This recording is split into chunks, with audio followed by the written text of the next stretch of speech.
So diabetic retinopathy is a disease of the retina which occur in people who have diabetes. Retina is an important and delicate structure present in the back portion of the eye, and it is made up of mainly nerve cells. It also contains a lot of blood vessels. Diabetes can weaken these blood vessels and they become leaky, and this eventually leads to retinal damage and it affects the vision. Diabetic retinopathy progresses through various stages, but grossly it can be divided into non-proliferative type and proliferative type.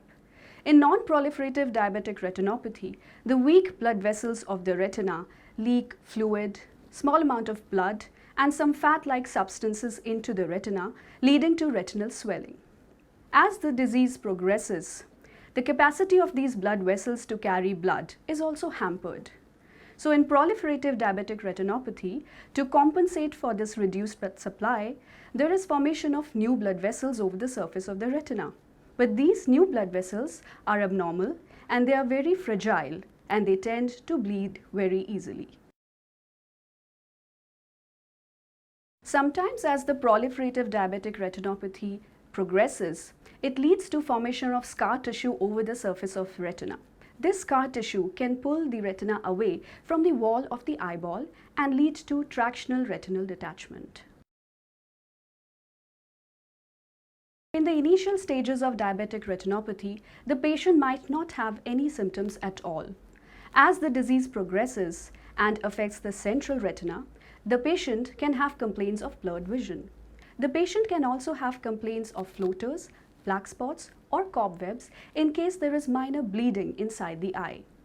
If there is significant bleeding inside the eye or there is retinal detachment, the vision can also reduce significantly, and sometimes there can be complete loss of vision.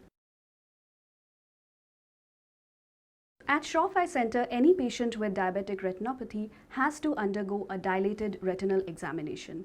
Once that is done and the diagnosis is made, the most commonly done investigations are fluorescein angiography and optical coherence tomography or OCT. Fluorescein angiography involves dilating the pupil and then injecting fluorescein dye into the veins of the arm and then taking serial photographs of the retina. Fluorescein angiography helps us to assess the overall blood supply of the retina and also to identify the areas of leaky new blood vessels. The other commonly done investigation is OCT, where we take cross-sectional images of the retina. This is useful in cases of diabetic macular edema where there is swelling in the central retina. So both these tests are useful in diagnosing and managing diabetic retinopathy.